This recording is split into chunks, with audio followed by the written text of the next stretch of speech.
WhatsApp guys, I hope you are doing well. I am Veer, welcome to star love family. तो कैसे हो मेरे दोस्तों? मैं आशा करता हूँ शानदार तरीके से आप लोग अपनी लाइफ को एंजॉय कर रहे हो, अपनी सेहत, फैमिली और पढ़ाई का ध्यान काफी अच्छे से रख रहे हो। तो आज है 24 जून। शानदार तरीके से आज का डिस्कशन आगे लेकर चलेंगे, पर आगे बढ़ने से ये बता दो कि कल का दिन कैसा रहा। शानदार तरीके से एंजॉय किया कि नहीं किया? भाई साहब, बहुत ही शानदार तरीके से दिन को एंजॉय करना है, निचोड़ लेना है दिन को। और वो कैसे होगा? जब सिस्टमेटिक वे में आप लोग अपनी प्लानिंग करके चलोगे और उसको इंप्लीमेंट करोगे।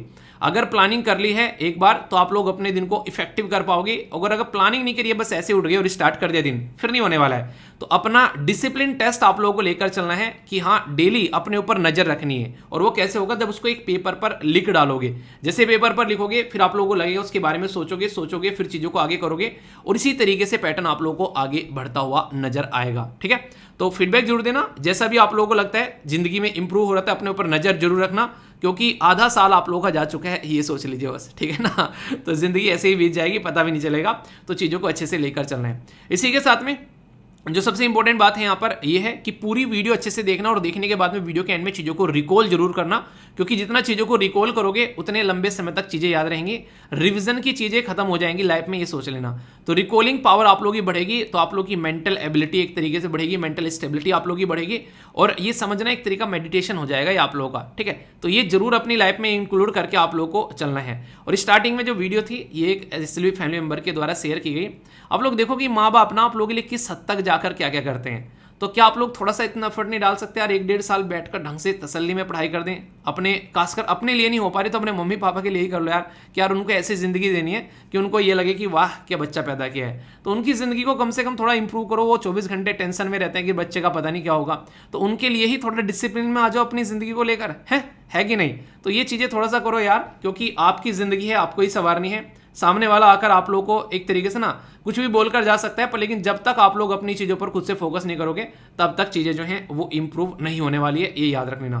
तो अपनी चीज़ अपने हिसाब से अपने आप से ठीक करनी है। ठीक है, किसी के ऊपर डिपेंडेंट नहीं रहना है, क्योंकि फिर से वही बोलूंगा, दूसरे के कंधे पर हाथ रखकर आप लोग चलना सीख सकते हैं, पर लेकिन अगर आप लोगों को दौड़ना है तो अपने ही पैरों पर आप लोगों को दौड़ना पड़ेगा। और ये आप लोग ध्यान रख लेना बहुत अच्छे से। ठीक है, तो बेसिक इन्फॉर्मेशन है, कोई भी डाउट नहीं होना चाहिए। दोस्तों, आपके सामने एक बड़ी ही प्यारी सी एक लिस्ट तैयार करके दी जाती है कि इसमें से सबसे ज़्यादा अच्छी यानी इंजॉय करने वाली सिटी कौन सी, जहाँ पर इंसान सबसे ज़्यादा रहना पसंद करते हैं। तो ये जो लिस्ट है 2023 के लिए यहाँ पर निकल कर आई है। तो क्या इसमें इंडिया की कोई सिटी है? आपको क्या लगता है? और होगी भी तो क्या, किस पोजीशन पे होगी? तो अभी मैं आप लोगों को बताने वाला हूँ। सबसे पहले तो इकोनॉमिक इंटेलिजेंस जो यूनिट है उसके द्वारा ये लिस्ट तैयार की जाती है, और इसको बोलते हैं ग्लोबल लिवेबिलिटी इंडेक्स 2023। तो ये जो इंडेक्स है ग्लोबल लिवेबिलिटी, इसके बारे में जब हम लोग बात करेंगे तो ये आप लोगों को देखने को मिलेगा टोटल मिलाकर इसके अंदर में जो ग्लोबल लेवल पर सिटी आइडेंटिफाई की जा रही है ग्लोबली। ठीक है, तो उनके लाइफ स्टाइल के बेसिस पर तो 173 यहाँ पर इनके द्वारा आइडेंटिफाई की गई। और वियना जो है ऑस्ट्रिया की, वो पहली रैंक पर आप लोगों को देखने को मिली। ऑस्ट्रिया की वियना जो है वो फर्स्ट रैंक पर आप लोगों को देखने को मिली, बेस्ट सिटी जहां पर सबसे ज़्यादा अच्छे से लोग जो है लाइफ को एंजॉय कर रहे हैं। कोपेगन डेनमार्क, इसी के साथ में मेलबर्न ऑस्ट्रिया, तो ये सबसे टॉप पर देखने को मिली। चलिए, तो सही है। हमारे देश के बारे में अगर बात करें तो आप लोगों को यहाँ पर इंडिया की न्यू दिल्ली एंड मुंबई जो है वो 141वीं पोजीशन पर देखने को मिली। ठीक है, इसी के साथ में चेन्नई जो है वो 144, अहमदाबाद और बेंगलुरु ये है 147 एंड 148 पोजीशन पर है यहाँ पर। ये कनाडा की हाईएस्ट सिटी आप लोगों को देखने को मिली 3, जिनका नाम है यहाँ पर बेसिकली कालगेरी, इसी के साथ में वैंकूवर और नेक्स्ट टोरंटो, ये 3 हैं। और इसी के साथ में अगर बात करें एशिया से तो जापान ओसाका, ये रैंक में आप लोगों को अगर देखेंगे नंबर 10 में आप लोगों को देखने को मिला। बॉटम में अगर आप लोग जो हो जाओगे जहाँ पर कोई भी मतलब एक तरीके से ना दूर रहो यार, यहाँ पर तो बिल्कुल नहीं रहना है। अल्जीरिया आप लोगों को यहाँ पर देखने को मिलेगा। ठीक है, उसकी सिटी है। इसी के साथ में त्रिपोली जो कि लीबिया, इसी के साथ में डमस्कस जो कि सीरिया। आप लोगों ने सुना है ये लीबिया है और ये सीरिया है। ये इतनी बेकार कंडीशन है यहाँ पर कि इंसान तो क्या जानवर भी रहना पसंद नहीं करेगा यहाँ पर। ये क्वेश्चन कैसे बनते हैं? जैसे आप लोगों ने रिसेंटली अभी देखा होगा यूपीएससी क्वेश्चन कैसे था, उसमें सिटी के नाम दे दिए और मैच करने के लिए आ गया कि कहाँ पर ये लोकेटेड है। तो इस तरह के क्वेश्चन बड़ी फ्रीक्वेंटली आप लोगों से पूछे जा रहे हैं यूपीएससी के अंदर भी और स्टेट पीसीएस के अंदर भी, किसी न किसी रीजन की वजह से वो न्यूज़ में होते हैं। तो इस तरीके से आप लोग याद रख सकते हैं। आपसे पूछा जाए कि आप इनमें से किस सिटी में रहना पसंद करेंगे, तो आप कौन सी सिटी चूज करेंगे अगर इनमें से बात की जाए? ठीक है, बताइए, इंडिया की चूज़ करेंगे या फिर बाहर कोई चूज़ करेंगे? अपनी चॉइस या इसके अलावा भी कोई अच्छी लिस्ट है आपके पास में? यानी कि ये तो कुछ नहीं है, यानी कि ये तो कुछ भी नहीं है, ये है मेरी लिस्ट तो, ठीक है? तो भी आप लोग बता सकते हैं। ओके दोस्तों, ये एक ऐसी न्यूज़ है जिससे क्वेश्चन जो है बड़ी फ्रीक्वेंटली बनता है और बड़ा ही एक नॉर्मल सा क्वेश्चन आप लोगों को देखने को मिलेगा। जैसे मान लीजिए आसाम के अंदर में बाढ़ आई, तो बाढ़ आने की वजह से बहुत सारे लोग जो हैं उनको अपनी जगह छोड़कर इधर उधर जाना पड़ा। तो यहाँ पर ये थोड़ा ना पूछेंगे कि आसाम के अंदर बाढ़ आ गई, कितने लोगों को वहाँ से डिस्प्लेस किया गया, कितने डिस्ट्रिक्ट्स में से डिस्प्लेस किया गया। ऐसा क्वेश्चन कभी नहीं बनेगा। आप लोगों से क्वेश्चन कैसा बनेगा, अभी आप लोग यहाँ पर देखिए, जो आप लोगों को बताया जाएगा ये है इंपॉर्टेंट इन्फॉर्मेशन कि आसाम के अंदर सिचुएशन जो है काफ़ी ज़्यादा खराब हो गई, बाढ़ आई, यहाँ पर बहुत सारे लोग जो है उससे इफेक्ट हुए। पर लेकिन कहाँ पर बाढ़ आई, किस रिवर पर बाढ़ आई? तो ये था यहाँ पर बेकी रिवर, ठीक है? बेकी रिवर आप लोग यहाँ पर याद रखिएगा। इस रिवर में बाढ़ आप लोगों को देखने को मिली। ये जो रिवर है कहाँ से ओरिजिनेट होती है? ये जो रिवर है भूटान से ओरिजिनेट होती है। तो भूटान से ओरिजिनेट होती है यहाँ पर और फिर अपने देश में आप लोगों को देखने को मिलती है। ये किसकी ट्रिब्यूटरी है? ये ब्रह्मपुत्रा रिवर की ट्रिब्यूटरी है, ठीक है? ये जो रिवर है ये इसको अलग अलग नाम से पुकारा जाता है। जैसे भूटान के अंदर में इसको क्यूरिसरू रिवर के नाम से जानते हैं, ठीक है? तो यहाँ पर इसी रिवर का दूसरा नाम भी आप लोगों को देखने को मिलता है। जैसे ब्रह्मपुत्रा रिवर को अलग अलग रीजन में अलग अलग नाम से पुकारा जाता है, सेम पैटर्न में आप लोगों को देखने को मिल रहा है। इसी के साथ में जो बेकी रिवर है ये फ्लो होती है आसाम में और ये जाकर मिल जाती है बे ऑफ बंगाल में। पर लेकिन इस ड्यूरेशन में ये कहाँ से होकर गुजरती है? तो ये मानस नेशनल पार्क से भी होकर गुजरती है। तो इसमें से कितनी सारी इंपॉर्टेंट बात आ गई आप लोगों के सामने कि रिवर का नाम कहाँ है, कहाँ से ओरिजिनेट होती है, किसकी ट्रिब्यूटरी है, एक तरीके से कहाँ कहाँ से होती जाती है। भूटान में इसको किसी और नाम से पुकारा जाता है। तो ये वो फैक्चुअल इन्फॉर्मेशन है जहाँ से क्वेश्चन आप लोगों के वनडे टाइप एग्जाम में वो नहीं कहते भाग कर बनेंगे। तो इसलिए कहते हैं कि बेसिक इन्फॉर्मेशन आप लोगों को इस तरीके से देखनी है कि इसमें से इंपॉर्टेंट चीज़ क्या है, उस पर आप लोगों का फोकस बेसिकली होना चाहिए अगर एग्जाम के पॉइंट ऑफ से आप लोग यहाँ पर पढ़ोगे, ठीक है? तो ये बेसिक इन्फॉर्मेशन आप लोगों के सामने, कंफ्यूजन बिल्कुल नहीं होना चाहिए। कल्चर के पॉइंट से बहुत इंपॉर्टेंट ये पॉइंट आप लोग बोल सकते हैं। यहाँ पर बात की जा रही है किसके बारे में? ये है अंबुबाची मेला। तो कल्चर के पॉइंट ऑफ से आप लोगों से पूछ लिया जाता है ये मेला कहाँ पर है, कहाँ पर लगता है बेसिकली? तो कामाख्या टेम्पल में आप लोगों को यहाँ पर देखने को मिलेगा। तो इसके बारे में क्या इन्फॉर्मेशन है यहाँ पर? अभी यहाँ पर कामाख्या टेम्पल में जब यहाँ पर बहुत सारे लोगों के द्वारा विजिट किया जाता है तो यहाँ पर उनकी सुरक्षा के लिए बेसिकली पूरी अरेंजमेंट की जाती है। कामाख्या टेम्पल अंबुबाची मेला ये आप लोगों को बेसिकली कहाँ पर देखने को मिलेगा? ये काफ़ी इंपॉर्टेंट है, तो याद रखिएगा। यहाँ पर ये है गुवाहाटी, आसाम, ठीक है? तो यहाँ पर पर्टिकुलर जिस एरिया में आप लोगों को देखने को मिलता है ये काफ़ी इंपॉर्टेंट एरिया है। तांत्रिक शक्ति के लिए बेसिकली इसको बहुत ही फेमस माना जाता है। और यहाँ पर ये सबसे इंपॉर्टेंट जो बात आप लोगों से पूछी जा सकती है कि ब्रह्मपुत्रा रिवर जो है उसके बैंक, उसके किनारे पर आप लोगों को देखने को मिलेगा ये है बेसिकली नीलांचल हिली एरिया जहाँ पर ये सिचुएटेड है कामाख्या टेम्पल। तो अगर कोई भी रीजन इस तरीके से आप लोगों को न्यूज़ में नजर आता है तो बैकग्राउंड की इंफॉर्मेशन काफ़ी इंपॉर्टेंट हो जाती है। इसको 51वां शक्तिपीठ बेसिकली बोला जाता है, इंडिया का ओल्डेस्ट शक्तिपीठ बोलते हैं, सीट ऑफ शक्ति, यानी कि एक तरीके से पावर प्लेस, जो कि काफ़ी एक तरीके से बोल सकते हैं पवित्र स्थान माना जाता है यहाँ पर हिंदू जो मैथोलॉजी के अंदर में। तो ये एक तरीके से जो एक पूजा आरती की जाती है, खासकर तांत्रिक जो पैटर्न में आप लोग चीज़ों को देखते हैं। तो कई बार इस तरीके से ये फेस्टिवल कहाँ पर सेलिब्रेट किया जाता है, ये चीज़ कहाँ पर देखने को मिलती है। तो ऐसे क्वेश्चन बड़ी इंटरेस्टिंग है और कई बार आप लोगों से पूछे जाते हैं। तो बेसिक सी इन्फॉर्मेशन है ये, इसके बारे में हल्का सा आइडिया आप लोग रख सकते हैं, क्योंकि क्वेश्चन बनते हैं डायरेक्ट आप लोगों से पूछे जाते हैं, तो कोई भी डाउट इसको लेकर आप लोगों के मन में नहीं होना चाहिए, ठीक है दोस्तों? कुछ चीज़ें होती हैं पर लेकिन लोग जो हैं उसके बारे में डिस्कस नहीं करते हैं, पता नहीं क्यों। या तो वो उनकी इंपॉर्टेंस नहीं समझते हैं या फिर वो लोग उसको बोलते हैं कि इसको इग्नोर ही किया जाए तो ही अच्छा है। जैसे अगर आप लोगों को बात करें एनसीईआरटी में तो सेक्स एजुकेशन का चैप्टर कोई नहीं पढ़ाता है, उसको स्किप कर कर निकल जाते हैं। ऐसे ही अगर बात करें आज की डेट में, तुम बोलो घर पे कि डिप्रेशन में हूँ तो भाई साहब चप्पलें मारेंगे फेंक फेंक के कि डिप्रेशन में है तो जाकर चल बाड़ों के साथ खेल ले, ये कर ले, वो कर ले, एक तरीके से ना, मतलब उसको इतने ईजिली इग्नोर कर देते हैं जैसे कि फालतू की बात बोल के चला गया सामने वाला। ये वाली चीज़ें आप लोगों को देखने को मिलेंगी। पर लेकिन जब ये चीज़ कॉन्टिन्यूसली बढ़ती रहती है, चलती रहती है तो ये एक हेल्थ प्रॉब्लम बन जाती है। और ये मैं नहीं बोल रहा हूँ, ये खुद वर्ल्ड हेल्थ ऑर्गेनाइजेशन ने इस चीज़ को एक्सेप्ट किया है। एक टाइम ऐसा था कि लगता था कि यार ये फालतू की चीज़ें हैं, और इवन मैं आप लोगों को बताऊँ मैं भी खुद इसको ऐसे ही सोचता था। और सोचता था क्या बेसिकली इसको कई बार मैं देखता था, कभी टेंशन में हो मैंने कहा चलो यार क्रिकेट खेलते हैं चल के, ठीक है, कुछ भी काम कर रहे हैं यार दोस्तों के साथ में गप्पे फेंको, फिर नॉर्मल हो गया मूड। पर लेकिन कुछ टाइम ऐसा आता है ज़िंदगी में कि इंसान उस पर्टिकुलर जोन में कॉन्टिन्यूस बना रहता है। और वो कब होता है? जब आपके पास में कोई एक ऐसा इंसान नहीं है जिसके साथ में आप लोग दिल की दो ऐसी बातें शेयर कर सकें, अपने मन को हल्का कर सकें। एक ऐसा इंसान कंप्लीटली इस पर्टिकुलर प्रोसीजर में बड़ी ईजिली घुस जाता है जाकर, और जब वो इस पर्टिकुलर प्रोसीजर में जाता है ना, तो उसको ऐसा लगने लगता है कि ज़िंदगी उजड़ गई है। आप लोगों को यकीन नहीं होगा, आज की डेट में ये सोसाइटी में स्टिग्मा आप लोग बोल सकते हैं, मतलब एक तरीके से ना लोग एक तरीके से कहीं ना कहीं एक चीज़ को कहीं ना कहीं आप लोग बोल सकते हैं कि उस पैटर्न में देखना पसंद नहीं करते हैं जिस पैटर्न में उसको देखने की जरूरत है। मतलब कि आज की डेट में अगर कोई प्रॉब्लम हो रही है ना, तो उस प्रॉब्लम को प्रॉब्लम की तरीके से देखना चाहिए। हम लोग कई बार उसको इतना ईजिली इग्नोर कर देते हैं जिसकी कुछ हद नहीं है, और फिर वो आगे चलकर वो एक इंसान की जान तक ले लेता है। लोग सुसाइड करते हुए नजर आते हैं इसी की रीजन की वजह से, अगर इसके अंदर कोई इंटरवीन न करे। आप लोगों को याद होगा, मैंने एक दोस्त की कहानी सुनाई थी। मैं पता नहीं नॉर्मली गांव में कई बार 3-3 4-4 महीने हो जाते हैं जाए, तो मैं गया तो वो बड़े ही टेंस स्वभाव में बड़ा हुआ जा रहा था। मैं गांव में गया तो घूमने, अंदर मैंने कहा मिल के आते हैं, एक दो दोस्त से तो मिल गया। मैं उसको ऐसे ही टकरा गया, उन्हें कहते अनचक टकरा गया ऐसे ही। तो वैसा वो इतना डिप्रेशन में था, वो बंदा सुसाइड करने जा रहा था। तभी तो उसने बताया नहीं, मैंने उससे बातें की, नॉर्मल हो गए, फिर 2-4 बातें मैंने बताई, 2-4 उसने की, तो फिर उसको कंफर्टेबल लगने लगा, और फिर हम बात करते करते वापस चले गए, मतलब उससे घर पे चले गए कि ठीक है सही है। तो वो बात उस दिन तो खत्म हो गई। उस बंदे ने वो बात जो है मुझे लगभग 3 से 4 महीने बाद बताई आकर, कि यार उस टाइम पर ऐसे ऐसी चीज़ें हुई थी, कि उस टाइम पर अगर ये बातें थी, मतलब नहीं कि ऐसा कुछ हुआ था, और उस टाइम पर मुझे ऐसा कुछ ज़्यादा फील नहीं होता, लगा था यहाँ थोड़ा सा सैड है यार ये, ठीक है, पर लेकिन वो अंदर से कितना सैड है वो मैं फील नहीं कर पा रहा था। तो ये आप लोग समझ सकते हैं। और सबसे खतरनाक चीज़ ये है, WHO तो मैंने बता दिया कि इस चीज़ को मान रहा है आज की डेट में।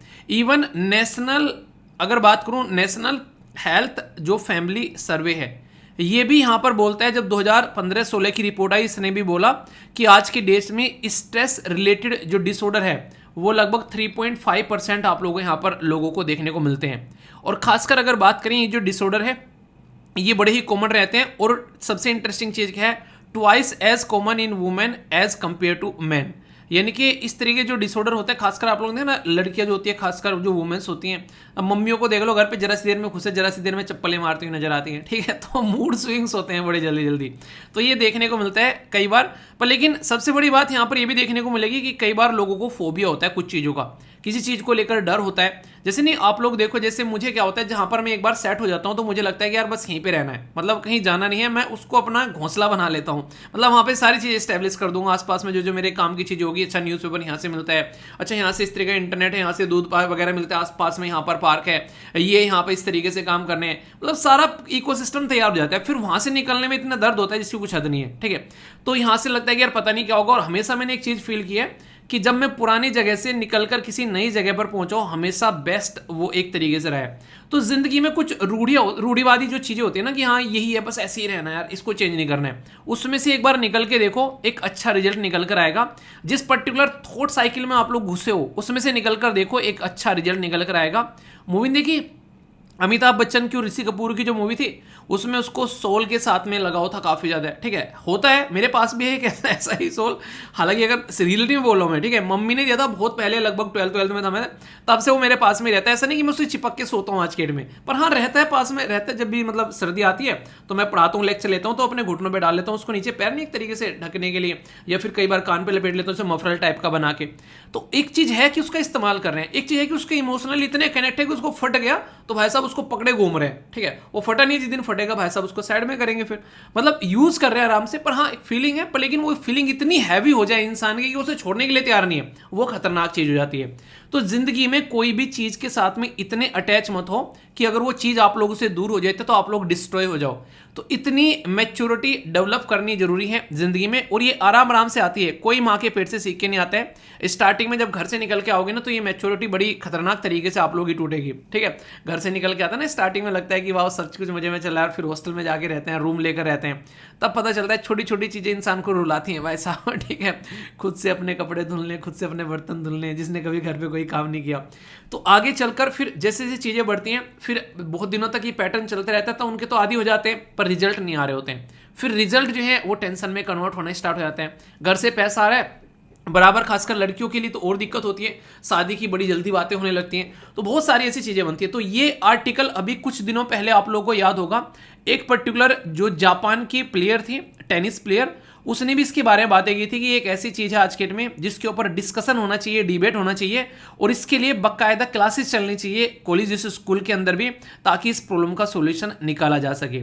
आप लोगों ने भी ये चीज़ें फील की होगी कभी ना कभी, आप लोग अपना एक्सपीरियंस शेयर कर सकते हैं। पर एक बात याद रखना, जिंदगी में हमेशा एक इंसान ऐसा रखो जो कि आप लोगों को कभी ना कभी खुश रख सके और इन सब चीज़ों से निकलने में आप लोगों की हेल्प, एक तरीके से आप लोगों की हेल्प करे। और वो इंसान अगर कोई जैसे मम्मी पापा, कोई ऐसा इंसान हो जिसके ऊपर ट्रस्ट कर सके, भाई बहन, तो उस पर ज़्यादा अच्छा रहेगा। क्योंकि अक्सर कई सारे लोग ऐसे ना, उसका अगर बताओगे उसको तो गलत फायदा उठाता हुआ नजर आएगा।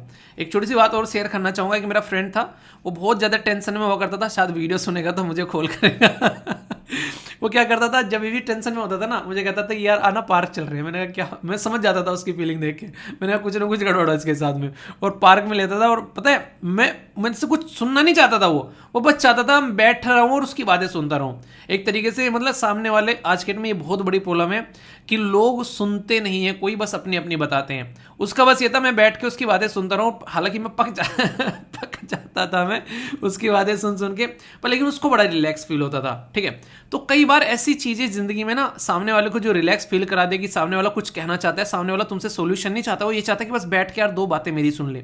तो ये सारी की सारी जो बातें बता रहा हूँ ना मैं, ये बहुत ही एक तरीके से साइंटिफिक चीज़ें बता रहा हूँ। सुनने में आप लोगों को लग सकता है कि हंसी मजाक में बता के निकल जा रहा हूँ, पर इनसे कई बार लोगों की जान तक बच जाती है। तो ये बात आप लोग ध्यान रखिएगा। तो ज़िंदगी में किसी के लिए ऐसा इंसान बन जाइए और किसी को एक तरीके से अपनी ज़िंदगी में कोई ऐसा इंसान रखिए, तो हमेशा ज़िंदगी जो है वो आसान रहेगी। आई होप कि ये बातें कुछ समझ में आई होगी। बताना अगर फील की है तो किस तरीके से आप लोगों ने किसी की हेल्प की है या आपने किसी की हेल्प की है, अपना एक्सपीरियंस जरूर शेयर करना। ठीक है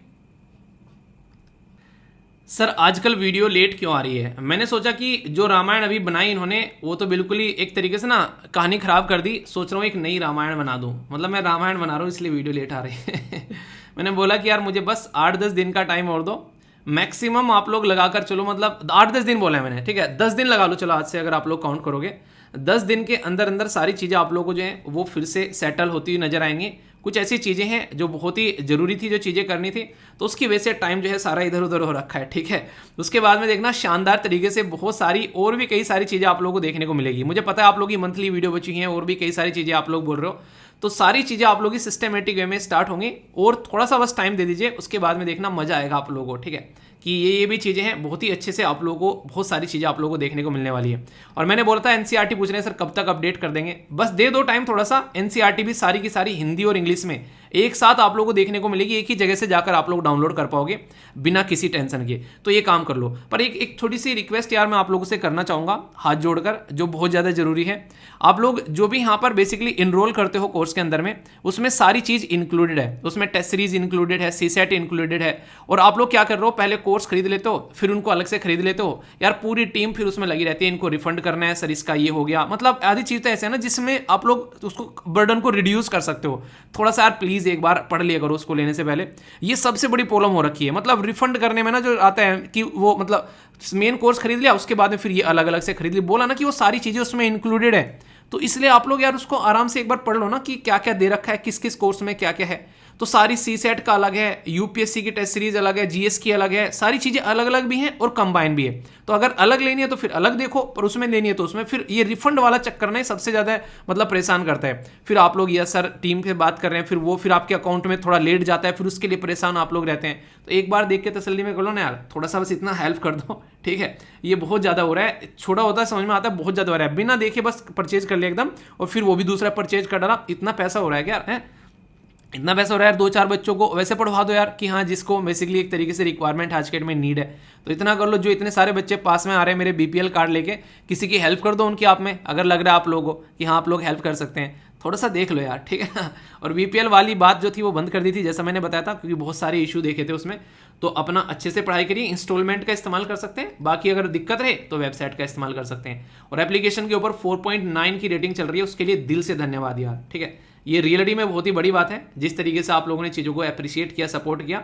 बाकी एनसीईआरटी के लिए मैंने बोला है टीम लगी हुई है सारी इकट्ठी कर जल्दी ही आप लोगों को पूरा एक फोल्डर देखने को मिलेगा, हिंदी इंग्लिश में सिस्टमेटिक वे में आप लोगों को देखने को मिल जाएगी। ठीक है, और मंथली वीडियो जो है वो आप लोग की, देखो मैंने बोला था ना कुछ टाइम दे दो, उसके बाद में सारी चीज़ें सेट कर दूंगा, बस कुछ टाइम दे दो मुझे। ठीक है ना, तो ये मैंने बोला था आप लोगों को, तो इसके लिए पेशेंस रखने के लिए दिल से धन्यवाद। ठीक है, दोस्तों कोल इंडिया हमारे देश में एक लौता ऐसा इंस्टीट्यूट है जो कि ये मान के चलो कि मैक्सिमम जो सप्लाई होती है हमारे देश के अंदर में 80 से 90% वो कोल इंडिया से जाती है। जितने भी हमारे देश के अंदर में जो बेसिकली ना खासकर जो भी बिजली बनाने वाले जो उद्योग हैं, आप लोग ये समझ के चलो। तो कोल इंडिया बोला था कि मैं नहीं तो कौन बे। कंपटीशन कमीशन ऑफ इंडिया ने बताया कि मैं बताता हूँ कौन बे ठीक है। उसके ऊपर शानदार पेनल्टी लगाई, ये 591 करोड़ रुपए की। और ये आज की बात नहीं है, ये पुरानी बात है। 2017 से यहाँ पर इनके बीच में रस्साकसी चली हुई आ रही है। कोल इंडिया यहाँ पर अपनी जो बेसिकली ताकत है उसका गलत फायदा उठा रहा था। यानी कहते हैं कि आप लोगों ने अक्सर देखा होगा जब मार्केट में कोई एक प्लेयर हो तो उसे लगता है कि भाई साहब तेरे से बढ़कर कोई है ही नहीं है। तो वही काम सेम यहाँ पर कोल इंडिया कर रहा था। पर कंपटीशन कमीशन ऑफ इंडिया ने इसकी हेकड़ी निकाली और जो केस जो है वो सुप्रीम कोर्ट में पहुंचा। तो बहुत सारी बेसिक वैसी बातें मैं आप लोगों को बताऊंगा जो कि आप लोगों के लिए एग्जाम के लिए डायरेक्ट क्वेश्चन बन सकते हैं। खासकर बात करें प्रीलिम्स के अंदर ही बन सकता है, और एनर्जी के पॉइंट ऑफ व्यू से अगर बात करें तो मेंस के पॉइंट ऑफ व्यू से भी यहाँ पर क्वेश्चन आप लोगों के लिए बन सकता है। एक एक बातें ढंग से सुनते हुए यहाँ पर चलेंगे। अभी रिसेंटली क्यों न्यूज़ में आया पहले मैं आप लोगों को ये बता दूं। 15 जून की बात की जा रही है। सुप्रीम कोर्ट ने यहाँ पर बोला कि कोल इंडिया जिस तरीके की दलीली दे रहा है कि मैं ये काम इसलिए कर रहा हूँ ताकि सोसाइटी का फायदा हो सके, ऐसी ऐसी बातें बता रहा है जिसकी कुछ नहीं। सुप्रीम कोर्ट ने बोला हमको सिखा रही है, ऐसी ऐसी बातें हमको बता रही है, बेटा बहुत देखते हैं तुम्हारे जैसे को दिन में को। तो उसने बोला कि तुम अपनी पावर का मिसयूज कर रहे हो। तुमको लगता है कि तुम अकेले यहाँ पर कोल प्रोवाइड कराने वाले हो मार्केट में, तो तुम सब स्टैंडर्ड टाइप का कोल प्रोवाइड कराते हो, इनकी लोकल क्वालिटी का कोयला प्रोवाइड कराते हो, और पैसा भाई साहब खूब चार्ज करते हो, बिल्कुल ओरिजिनल क्वालिटी वाला। यानी कि रिबूक पकड़ा के तुम रिबूक के पैसे ले रहे हो, तो ये बिल्कुल गलत बात है। तो ये जो कंडीशन यहाँ पर देखने को मिल रही है, इसके चलते यहाँ पर ये केस निकल कर आया कि इसको ये लगता है कि मार्केट में तुम ही हो, और एक तरीके से अनफेयर और डिस्क्रिमिनेटरी कंडीशन यहाँ पर लगता है सप्लाई के लिए भी, और फिर उसका एक तरीके से गलत ट्रीटमेंट सामने वाले को प्रोवाइड कराता है। जिस तरीके का एग्रीमेंट होता है उसमें जैसी बातें लिखी होती है कि ऐसा ऐसा प्रोवाइड कराएंगे, वैसी वैसी कोई चीजें प्रोवाइड नहीं कराता है। और फिर क्या बोलते हैं, मैं तो कॉमन गुड्स की बातें करता हूं, मैं तो इक्विटेबल डिस्ट्रीब्यूशन के बारे में बातें करता हूं। तो यानी कि ये बात करता है कि भाई साहब मैं जनता के फायदे के बारे में बात करता हूं, और मैं तो वैसे भी नेशनलाइज एक्ट के थ्रू अपना काम करता हूं। नेशनलाइजेशन एक्ट था 1973 का, मैं तो वैसे भी उसके हिसाब से काम करता हूं। तो ऐसी बहुत सारी बातें आप लोगों को यहाँ पर देखने को मिलती हैं जो कोल इंडिया यहाँ पर बोला। पर सुप्रीम कोर्ट ने बोला कि यार ये बिल्कुल सही बात नहीं है। एक कमेटी का नाम मैं आप लोगों को बताऊंगा, जो बातें सारी बताऊंगा वो यहाँ पर भी आप लोगों को मेंशन कर दिए। ये पूरा का पूरा आर्टिकल है, यहाँ पर आप लोग देख सकते हैं, ये इसके बारे में सारी चीजें लिखी हैं। ये कमेटी का नाम यहाँ पर दे रखा है, ठीक है। राघवन कमेटी ने क्या बोला था, राघवन कमेटी ने यहाँ पर कुछ बातें बोली थी जो काफी इंपॉर्टेंट है, जो कि आप लोग याद रखिएगा कि किसी एक पर्टिकुलर इंडिविजुअल की मोनोपोली जो है वो हमेशा खतरनाक रहती है। मोनोपोली क्या होती है? मोनोपोली बड़ा ही इंटरेस्टिंग शब्द है, हिस्ट्री में पढ़ा होगा आप लोगों ने। अंग्रेजों की मोनोपोली हुआ करती थी इंडिया के साथ में, ट्रेड में, चाय में, उनमें व्यापार में, ठीक है। तो मोनोपोली जो है वो खतरनाक है। इस मोनोपोली को जो है वो तोड़ना चाहिए, और खासकर देश के इंटरेस्ट में नहीं है ये मोनोपोली। किसी भी चीज में लगा लो मोनोपोली, जब तक वहां पर कंपटीशन रहेगा अच्छा प्रोडक्ट मार्केट में मिलेगा आप लोगों को हमेशा, पर जब कंपटीशन हटेगा तो अच्छा प्रोडक्ट आप लोगों को यहां पर नहीं मिलेगा। तो कोल इंडिया क्या करता है भाई साहब, ये मैक्सिमम शेयर आप लोग कोल इंडिया के देखने को मिलेंगे। तो गवर्नमेंट में से तो कोल इंडिया मार्केट में काफी लार्ज स्केल पर सप्लाई करता है, कॉन्स्टिट्यूट करता है लगभग जो पावर सेक्टर में जाता है 60 से 70%। सबसे इंपॉर्टेंट बात क्या है कि गवर्नमेंट के पास में 60% शेयर है इसके, ठीक है। और जब बात करें यहाँ पर जो कंपनीज को सप्लाई करता है लगभग 80% सप्लाई कर रहे हैं। तो कोई पर्टिकुलर एंटिटी इतने लार्ज स्केल पर अगर पकड़ बनाए बैठा है तो यार उसका कम से कम ऐसा काम होना चाहिए कि वो गलत तरीके से काम न करे, तो कहीं ना कहीं एक बैलेंस बनाकर यहां पर काम चले। तो सुप्रीम कोर्ट ने जो है रिजेक्ट कर दी इसी चीज को ध्यान में रखते हुए, और ये दोनों जगह आर्टिकल लिखा गया, हिंदू में भी लिखा गया और इंडियन एक्सप्रेस में भी लिखा गया, तो दोनों ही उठा लिए एक साथ में। मैंने कहा दोनों को चपेट देते हैं, ठीक है। तो सुप्रीम कोर्ट ने रिजेक्ट कर दिया कोल इंडिया की petition against competition commission of India. बोला कि कॉम्पिटिशन कमीशन ऑफ इंडिया बिल्कुल सही बोल रहा है, तुम अपनी पोजीशन का कतई गलत फायदा उठा रहे हो, तो इस तरीके से तुमको गलत फायदा नहीं उठाना चाहिए। और इसके लिए बकायदा केस भी है हमारे बेसिकली किसके अंदर में, हमारे बेसिकली देश के अंदर में। वो केस भी मैं आप लोगों को बताता हूं। कमेटी बता दी, अब केस के बारे में बात करते हैं, फिर कॉम्पिटिशन कमीशन ऑफ इंडिया के बारे में बात करेंगे। बहुत ही डायमेंशन में आर्टिकल पूरा कवर होगा आप लोगों का शानदार तरीके से। और जब ऐसे ऐसे शब्द आप लोग लिख देते हो ना कहीं पर एग्जाम के अंदर में, तो भाई साहब होने कहता है कि एग्जामिनर जो है बिल्कुल इस तरीके से फिदा हो जाएगा कि बस ये कहेगा वाह क्या बात है, इसी को तो घूम रहे थे, आहा ऐसे करेगा एग्जामिनर, फुल मार्क्स देके जाएगा, ठीक है। तो यहाँ पर क्या बोला गया, एक पर्टिकुलर केस का नाम बोला गया है यहाँ पर, ये याद रखिएगा आप लोग। यहाँ पर ये है बेसिकली अंशुमन सैकले पार्टनर इन जो फिल्म है यहाँ पर खेतान एंड को करके जजमेंट था यहाँ पर। इसमें एक शानदार बात बोलेगी कि कंपटीशन की जब बात करते हैं ना, तो भाई साहब तुम उससे बच नहीं सकते, चाहे तुम प्राइवेट एंटिटी हो चाहे तुम सरकारी एंटिटी हो, यानी कि पब्लिक और प्राइवेट एंटिटी दोनों के ऊपर इक्वली इसको अप्लाई किया जाता है। ये सुप्रीम कोर्ट के इस जजमेंट के द्वारा यहां पर बोला गया। ये काफी इंपॉर्टेंट है, जो कि आप लोग यहां पर याद रख सकते हैं। यानी कंपटीशन कमीशन ऑफ इंडिया ने जो थप्पड़ मारा है ना यहाँ पर कोल इंडिया को, तो कोल इंडिया को थप्पड़ लगा तो कोल इंडिया को दर्द भी हुआ। कोल इंडिया बोला सुप्रीम कोर्ट के पास में जाएंगे, सुप्रीम कोर्ट ने फिर से थप्पड़ मारा कि जो कंपटीशन कमीशन ऑफ इंडिया ने थप्पड़ मारा वो थोड़ा हल्का था, थोड़ा सा और लो, तुम सुधरोगे तभी जाकर यहाँ पर।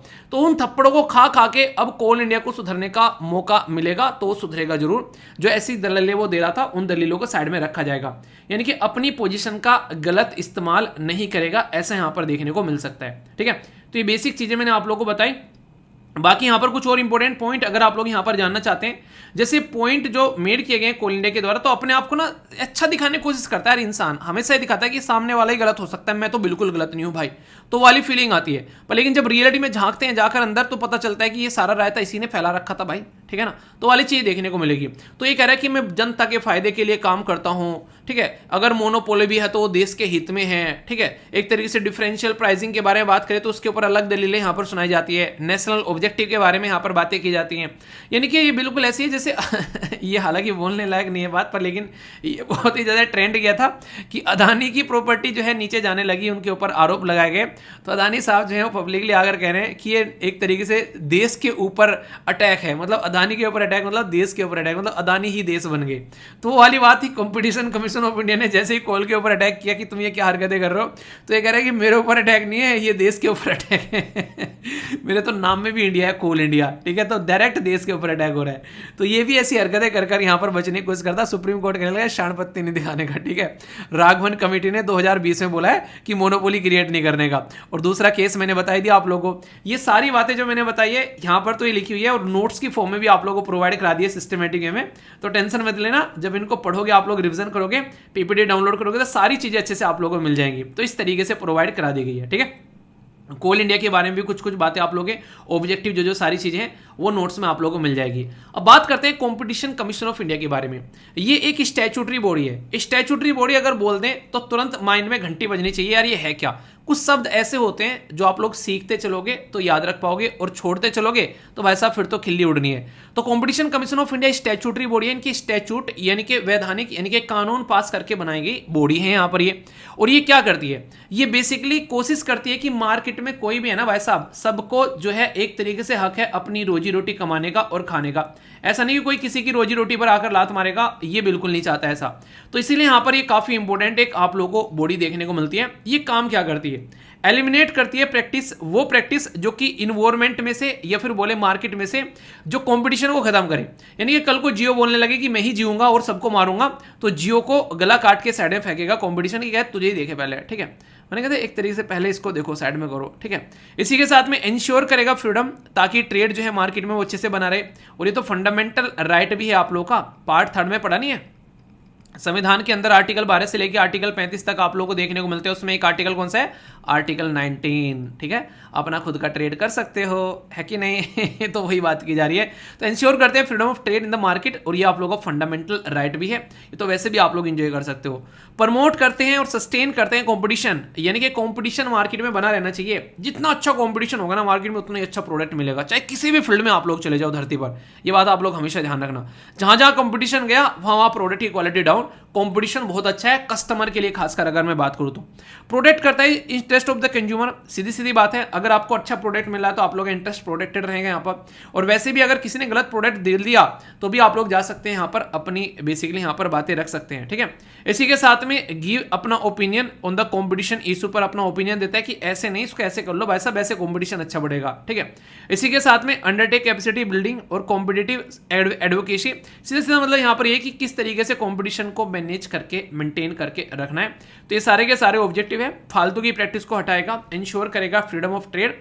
और ये जो बनाया गया था, ये बनाया भी इसलिए गया था, और पहले क्या नाम था ये देखो, इंटरेस्टिंग तो मुझे ये लगा था, monopoly and restrictive trade practice act 1969 MRTP, ये नाम रखा गया था यहाँ पर भाई साहब इसका, यानी कि मोनोपोली को ब्रेक करने के लिए ही तो ये लाया गया था। हालांकि फिर लगा कि नाम थोड़ा सा अच्छा रख लेते हैं, ठीक है, तो इसका नाम फिर क्या रख दिया, फिर यहाँ पर नाम रखा गया। अभी यहाँ पर एक तरीके से जो एक्ट निकल कर आया यहाँ पर, ये दूसरे वाला उसने रिपील किया कंपटीशन एक्ट, तो सीधा सीधा बोला कंपटीशन एक्ट है यहाँ पर 2002 का। ये बेसिकली कहाँ से निकल के आता है, एक राघवन कमेटी का नाम आप लोग जरूर याद रख सकते हैं, ठीक है। तो कन्फ्यूजन आप लोगों को नहीं होना चाहिए यहाँ पर, तो कल को कन्फ्यूजन हो तो आप लोगों को दूर करना है। तो बहुत सारी बेसिक सी बातें मैंने आप लोगों को बता दी, आई होप कि माइंड में क्लैरिटी आई होगी।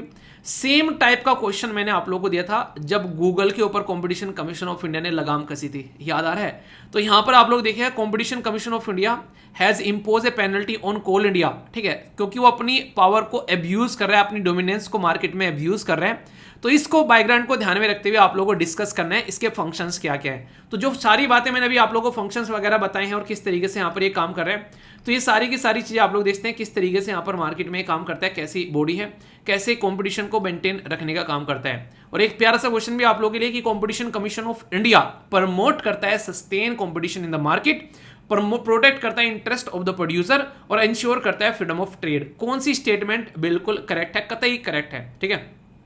क्या कह रहा है, ध्यान से पढ़ना, क्वेश्चन को ध्यान से पढ़ना। मैं 100% गारंटी देता हूं कि मैक्सिमम बच्चे इसको गलत करेंगे।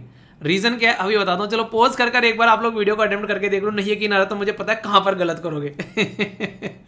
बताओ आंसर क्या होगा, ए बी सी या फिर डी, बताओ आंसर क्या होगा, D all of the above, सही है ना। हाँ सर यही हमने लगा है, बिल्कुल सही आंसर है, बिल्कुल गलत आंसर है। क्यों, क्योंकि प्रोड्यूसर के बारे में बात नहीं कर रहा है, ये कंज्यूमर के बारे में बात कर रहे हैं भाई, ठीक है। तो कंज्यूमर का इंटरेस्ट प्रोटेक्ट करेगा, ना कि प्रोड्यूसर का, ये बात आप लोग ध्यान रखना। और ऐसी ऐसी स्टेटमेंट जरा सी देर में यूपीएससी ना कोने में चिपकाए रखते हैं और आप पढ़ के निकल जाते हो, लगता है वाह छाती सीना चौड़ा तान करके फोड़ गया है पेपर को, और पता चला पेपर ने फोड़ दिया, ठीक है। फिर लेटे में ये क्या हो गया, लुटिया लेट गई। तो आंसर डी हो गया। तो प्रैक्टिस जितनी शानदार करोगे उतनी अच्छे से आप लोग चीज़ों को मैनेज कर पाओगे। तो पूरा आर्टिकल अच्छे से बता दिया, कोई भी डाउट आप लोगों को यहाँ पर इसके बारे में नहीं होना चाहिए, और अगर डाउट होगा तो फिर उसको दूर करेंगे, इसी के लिए तो बैठे हैं, तो नहीं मैं हूँ ना, करंट अफेयर के लिए टेंशन नहीं लेने का, ठीक है। तो ये थी यहाँ पर इसके बारे में कुछ बातें, बेसिक इन्फॉर्मेशन थी, डाउट नहीं होना चाहिए। फीडबैक दे दिया करो, जैसा भी आप लोगों को आर्टिकल लगता है, लाइक या डिसलाइक कर 1 सेकंड लगती है, ठीक है। तो नहीं है 1 सेकंड की कीमत तुम क्या जानो रमेश बाबू है। 1 सेकंड का 1 मार्क्स देता हूँ मैं आप लोगों को, ठीक है। जो डिसिप्लिन टेस्ट में बोलता हूँ ना वो देना है, उसमें से 1 सेकंड आप लोगों का यही रहता है। तो इसको आप लोग जरूर 1 मार्क्स को ले लिया करो एटलीस्ट, कम से कम है, कॉन्फिडेंस तो रहेगा, कम से कम ये तो ले लिया। चलिए अच्छा लगा ना आर्टिकल, कोई डाउट हो तो बताना, फिर उसको दूर करेंगे, ओके। दोस्तों इस दुनिया में कोई दोगला इंसान अगर आप लोगों को देखना है तो बस एक इंसान की तरफ आंख उठाकर देख लेना। इंसान नहीं मतलब देश है, कौन सा देश है, ये मैप है आप लोगों के सामने, बता दो कौन सा देश है, बताओ। वो है चाइना। मतलब इतना दोगलापन शायद ही आप लोग किसी देश में देखने को मिलेगा जितना ये अकेला देश, वो नहीं कहते कि कूट कूट कर इसके अंदर भरा हुआ है। ये हमेशा पाकिस्तान को सपोर्ट करता है, कहीं ना कहीं टेररिज्म के मुद्दे पर आप लोगों को देखने को मिलेगा। अभी हिस्ट्री आप लोगों को दिखाऊंगा तो आप लोगों के चक्षु खुलेंगे कि किस हद तक जाकर गिर जाता है ये, कितनी गिरी हुई हरकतें करता है।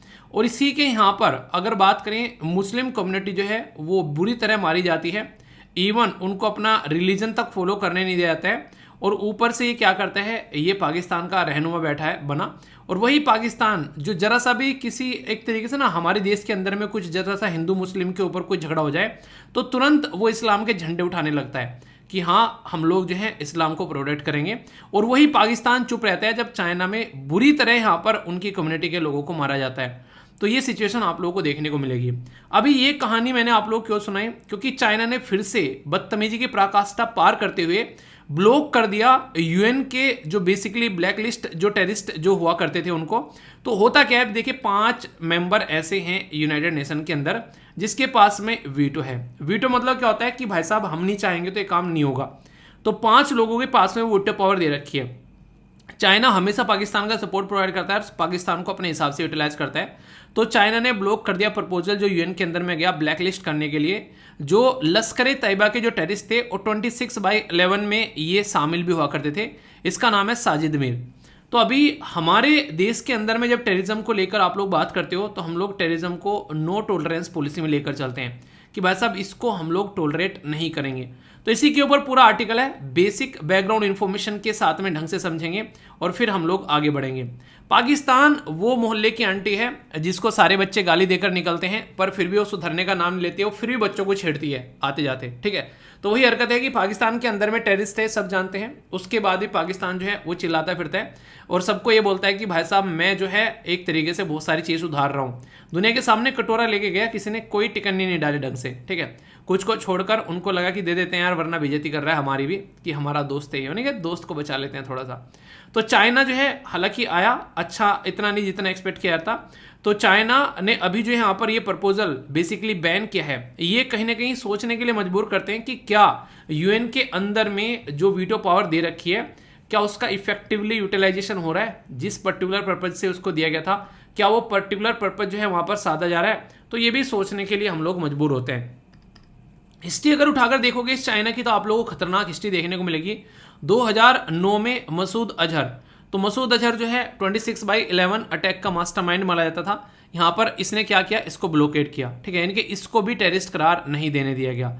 ऐसा एक की बात नहीं की जा रही है। आप लोग यहाँ पर देखते हैं, ये है अब्दुल राउफ, इसी के साथ में यहाँ पर अब्दुल रहमान माकी, और यहाँ पर इसी के साथ में यहाँ पर अभी 2023 में जून में सेम काम किया गया साजिद मिहिर के साथ में।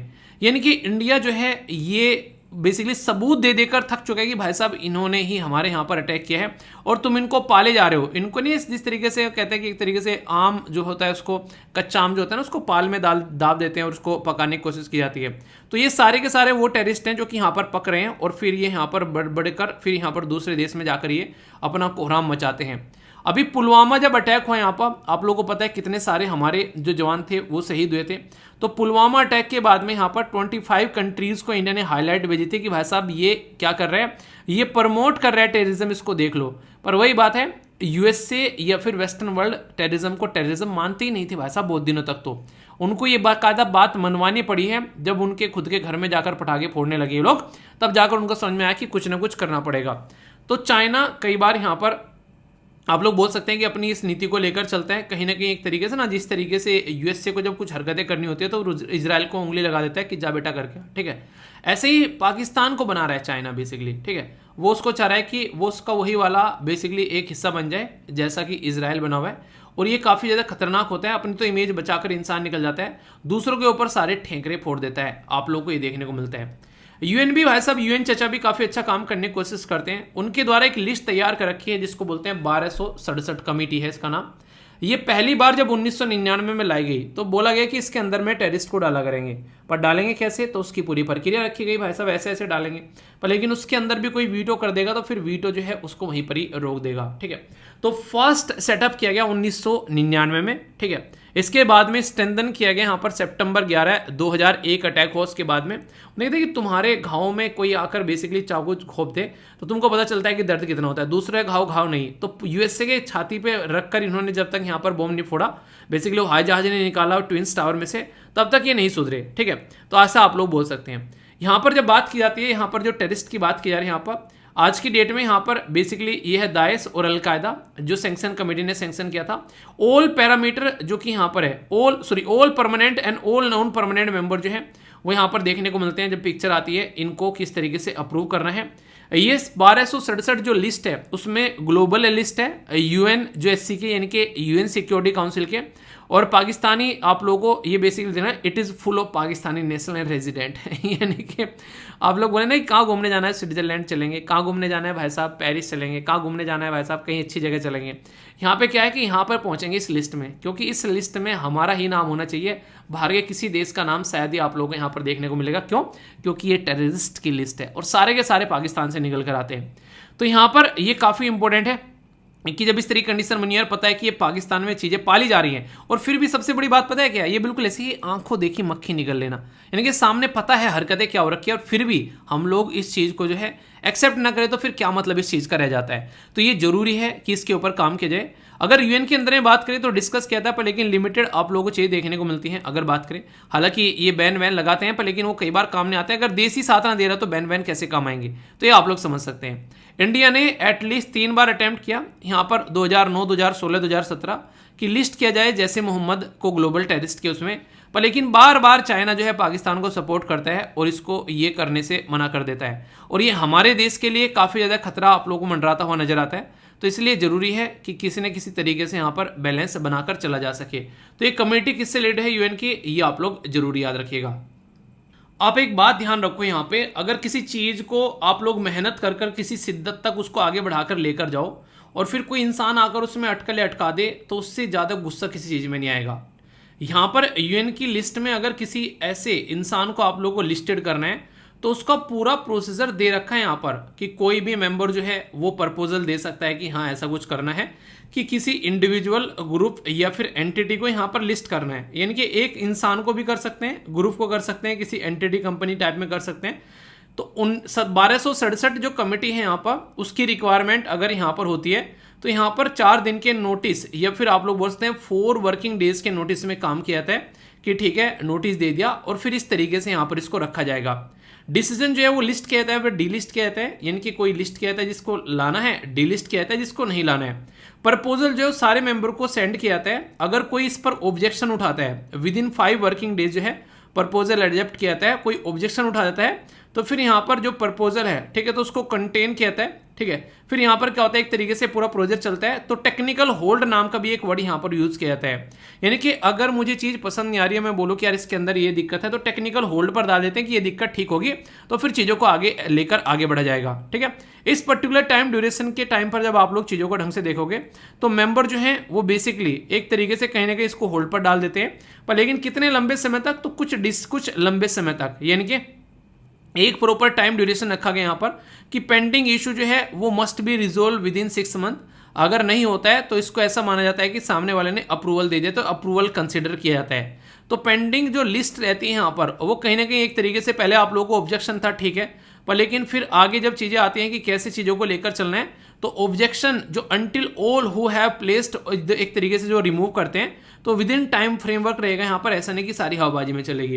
यानी कि इस पर्टिकुलर लिस्ट में इंसान का नाम लाने के लिए आप लोगों को मेहनत करनी पड़ेगी और उसके बाद में एक ही रात में रातों रात में चुटकी में सामने वाला निकल कर चला जाए तो किसी पर्टिकुलर एक मेंबर की वजह से, तो यहाँ पर ये सारी सोचने के लिए मजबूर करने वाली बातें हो जाती हैं, ठीक है।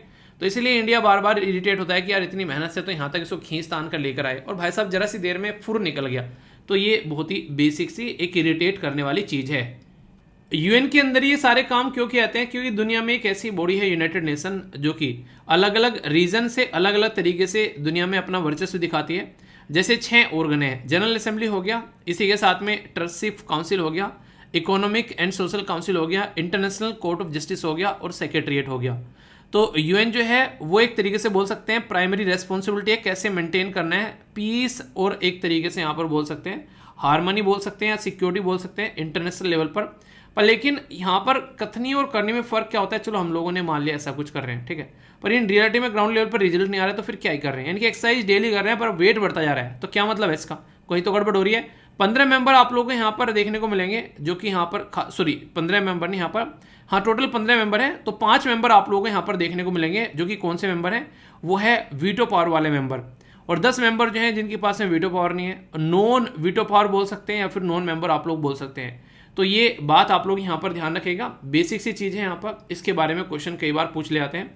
परमानेंट मेंबर के पास में अपॉर्चुनिटी होती है कि वो अपने हिसाब से यहाँ पर वोट डाले और इसी के साथ में किसी भी मुद्दे को वो वीटो कर सकता है, रोक सकता है, ये एक पावर भी बोल सकते हैं आप लोग यहाँ पर, और इसको नेगेटिव में भी देख सकते हैं।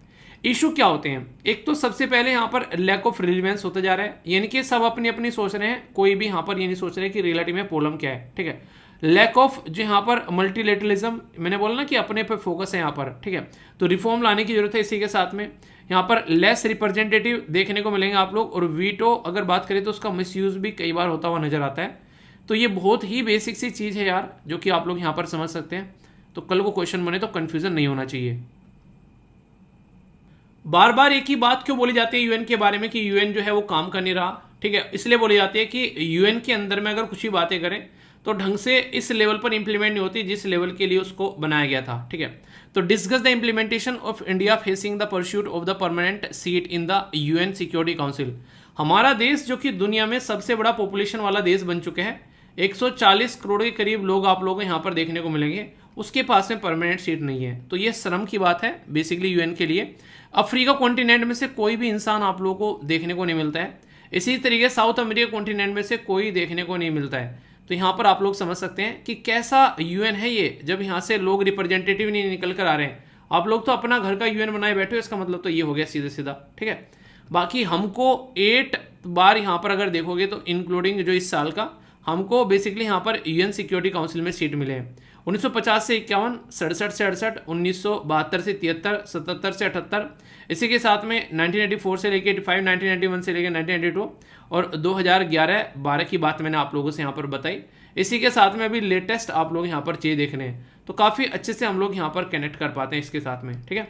अगर बात की जाए इंडिया जो है वो इलेक्टेड हुआ नॉन परमानेंट मेंबर 2021-22 में, ठीक है। 184 वोट से आया, शानदार परफॉर्मेंस लगी यार यहाँ पर देखकर, यानी कि 190 वोट में से 184 बेसिकली यहाँ पर लेकर आया गया।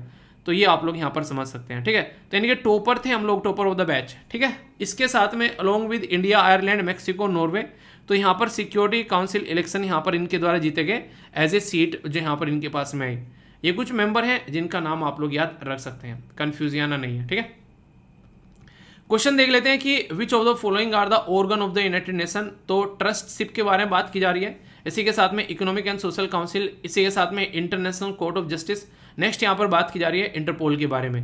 तो आंसर क्या है सही? इंटरपोल के बारे में मैंने कहीं पर डिस्कस किया, यहाँ पर वो एक अलग चीज़ आप लोगों को देखने को मिलती है। तो ये एक बेसिक सी चीज़ है, ठीक है।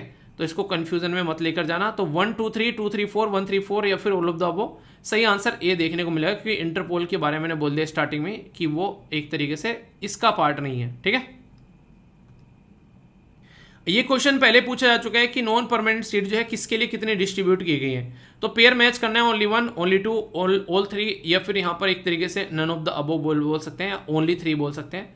तो आंसर क्या है? आंसर यहाँ पर ये है। इसको अगर ध्यान से देखोगे किस किस कॉन्टिनेंट में यहाँ पर किस तरीके से सीट का डिस्ट्रीब्यूशन किया गया है, तो ये आप लोग यहाँ पर याद रखते हैं। तो आंसर तो यहाँ पर ए हो गया, ठीक है। 1 स्टेटमेंट जो है वो करेक्ट है, बाकी के उल्टे सीधे जो है वो करेक्ट किए गए हैं। तो ये बेसिक सी एक इंपॉर्टेंट इन्फॉर्मेशन है जो कि आप लोग याद रख सकते हैं। डिफेंस से रिलेटेड क्वेश्चन भी कई बार आप लोगों से पूछाते हैं, इंटरनेशनल सिक्योरिटी, इंटरनेशनल ऑर्गेनाइजेशन, वो वाली चीज़ें आप लोगों से पूछी जाती हैं, ठीक है। तो ये एक इंटरेस्टिंग क्वेश्चन आप लोगों के लिए बनाया गया था। आई होप कि आप लोगों के माइंड में इसको लेकर क्लैरिटी आई होगी। दोस्तों, जिंदगी में टारगेट बनाना और उसको अचीव करना दोनों में बहुत बड़ा डिफरेंस आप लोगों को नजर आएगा।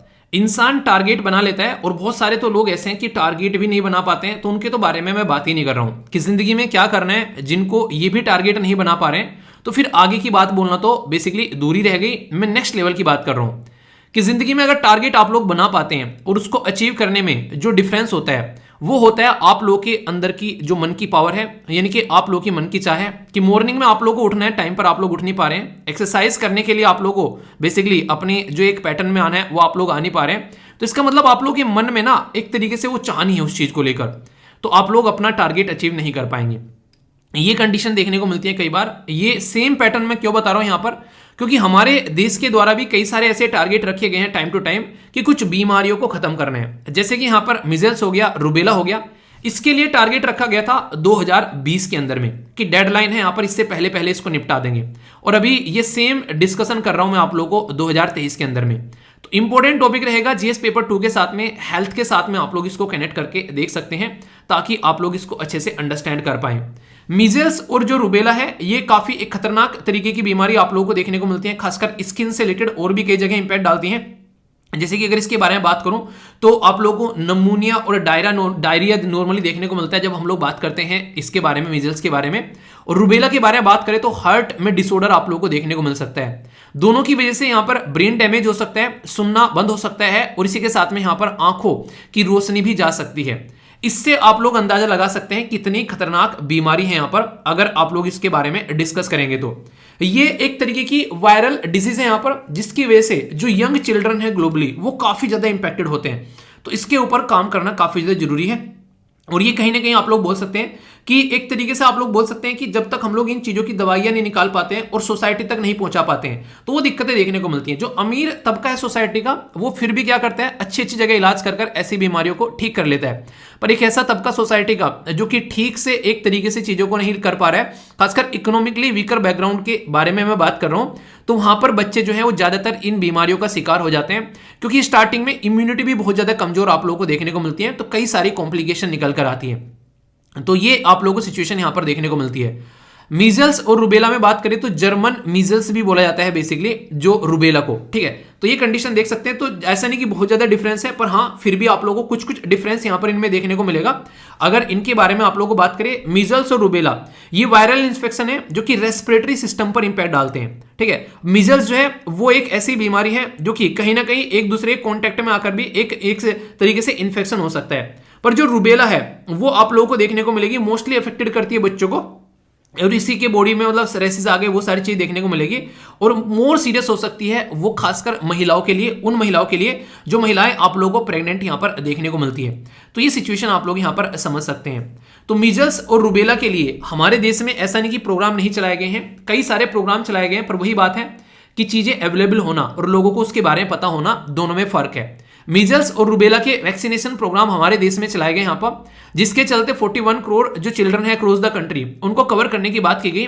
यूनिवर्सल इम्यूनाइजेशन प्रोग्राम के बारे में बात करें, मिशन इंद्रधनुष के बारे में या इंटेंसिफाइड मिशन इंद्रधनुष, ये सारे के सारे वो प्रोग्राम है दोस्तों जो हमारे देश में बच्चों को सही लेवल पर सपोर्ट प्रोवाइड कराने के लिए सरकार के द्वारा ये स्टार्ट किए गए। इंटरेस्टिंग चीज यहां पर यह 5 देश रिसेंटली अभी Bhutan, democratic Republic of Korea के बारे में अगर आप लोग बात करते हैं, मालदीव, श्रीलंका और तिमोर लिसेथे, ये ऑलरेडी मीजल्स को अपने देश में से एलिमिनेट कर चुके हैं। श्रीलंका जो है अभी रिसेंटली 5th कंट्री बनी डब्ल्यूएचओ के द्वारा जो साउथ ईस्ट एशिया में इसको ये सर्टिफिकेट दिया गया था 2016 में। हमारा टारगेट है 2023 में कि हम लोग इसको अचीव कर लें। 6 कंट्री ऐसी हैं जो कि रुबेला को निपटा चुकी हैं, बांग्लादेश, भूटान, मालदीव, नेपाल, श्रीलंका और तिमोर लिसेथे। तो आप लोग खुद सोचिए, जब ये देश जो है अपने देश से निपटा पा रहे हैं इस चीज को, तो क्या हम लोगों को भी उसी लेवल पर काम नहीं करना चाहिए? आप लोग कहोगे हाँ करना तो चाहिए, ये जरूरी भी है, पर इन रियलिटी आप लोगों को यहां पर एक चीज मैं बता दूं, ये बोलना जितना आसान है करना उतना आसान नहीं है। इन रियलिटी में मैं आप लोगों को यहां पर ये बातें बता रहा हूं। रीजन क्या है? रीजन आप लोगों को यहां पर ये देखने को मिलेगा, अगर इन देशों की पॉपुलेशन आप लोग देखोगे, बहुत ही कम पॉपुलेशन है इन देशों की, जितनी इनकी पॉपुलेशन है ऐसी तो हमारी एक सिटी के अंदर पॉपुलेशन आप लोगों को देखने को मिल जाती है। तो ये आप लोग समझ सकते हैं। अभी रिसेंटली आप लोगों ने देखा कि बहुत सारे मीजल्स के केसेस हैं, बहुत सारे देश में देखने को मिले, इवन यूक्रेन के अंदर में, कोंगो के अंदर में, मेडागास्कर के अंदर में, तो दुनिया भर के केसेस यहां पर निकल कर आए। हमारा देश लगभग तीसरे नंबर पर आप लोगों को देखने को मिला जब टॉप 10 कंट्री में हम लोग बात करते हैं। और इवन वर्ल्ड हेल्थ ऑर्गेनाइजेशन के द्वारा बोला भी गया कि इसके ऊपर फोकस देना पड़ेगा, वरना ये बीमारी जो है वो बहुत ही ज्यादा नुकसान यहां पर पहुंचा सकती है कई सारे मायनों में। तो इसी के चलते इसके ऊपर फोकस देने की, अलग से नहीं कहते कि अलग से फोकस देने की यहां पर जरूरत है, ठीक है। तो कई बार आप लोग देख सकते हैं इन बीमारियों को, आप लोग इस तरीके से भी देख सकते हैं कि इंसान के बॉडी में अगर एक बीमारी लग गई तो दूसरी बीमारी के लिए भी उसका शरीर जो है वो प्रोन रहता है, यानी कि उसमें भी उसकी बीमारी जो है दूसरी वो लगने के चांसेस यहां पर बढ़ जाते हैं। आप लोग यहां पर देखते हैं चिकन पॉक्स और जो मीजल्स है उसको कंपेयर किया जा रहा है, दोनों में बॉडी पर कुछ कुछ इंपैक्ट आप लोगों को देखने को मिलेगा। फीवर है, सर में दर्द हो गया, रेडिसेस आप लोगों को एक तरीके से चत्ते चत्ते शरीर पर नजर आएंगे, ये सारी कुछ कुछ आप लोगों को यहां पर देखने को मिल जाती है। तो इसलिए कहते हैं कि कोई भी अगर बीमारी आप लोगों के शरीर में लगे तो तुरंत आप लोगों को डॉक्टर के पास में जाना है। अगर इनमें से जो सिम्टम्स हैं आप लोगों को दिख रहे हैं यहां पर ये, तो उसके लिए वेट नहीं करनी है कि थोड़ा सा और खराब होगा तो जाएंगे, तभी डॉक्टर को पैसा देने में मजा आएगा। तो उनसे थोड़ा सा डिस्टेंस बनाकर आप लोगों को चीजें लेकर चलनी पड़ेगी। हमारे देश के अंदर में मैं आप लोगों से बात करूं इस पर्टिकुलर मुद्दे के अंदर, तो हमारे अंदर हाईएस्ट आप लोगों को इंसिडेंट देखने को मिलते हैं जो खासकर मीजल्स के वर्ल्ड में, ये आप लोग समझ सकते हैं। डब्ल्यूएचओ का डेटा है 2018 का, उसने बोला कि 68,000 के करीब कंफर्म केसेस रिपोर्ट किए गए थे इंडिया के अंदर में। तो इससे समझ सकते हैं मीजल से रिलेटेड जो डेथ थी 51% डिक्लाइन हो गई है देश के अंदर में, ये एक अच्छी बात आप लोग बोल सकते हैं। तो एस्टिमेशन जो है यहां पर अगर बात करें 2000 के कंपेयर में, अब 2015 के कंपेयर में, तो 15 साल के डिफरेंस में हम लोग यहां पर इसको 1 लाख से 49,000 पर लेकर आ पाए हैं। तो ये क्या हो गया, ये होता है कि पॉजिटिव साइड में इंप्रूवमेंट किया है, पर लेकिन 15 साल में यहां पर ये काफी बड़ा टाइम भी यहां पर देखने को मिलता है।